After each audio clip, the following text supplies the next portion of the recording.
Si ya eres estudiante cool y no sabes cómo hacer tu matrícula académica, sigue los siguientes pasos.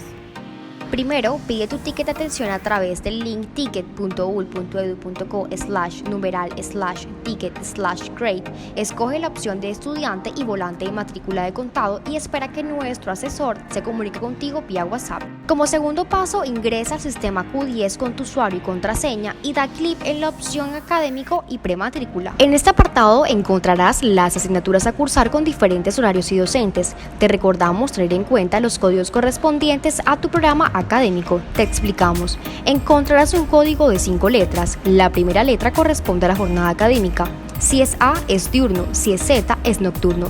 La segunda y tercera letra corresponde al programa académico. Si es CP, es contaduría pública.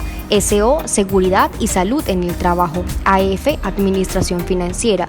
IS, ingeniería de sistemas y computación. I, ingeniería industrial. LP, licenciatura en pedagogía infantil.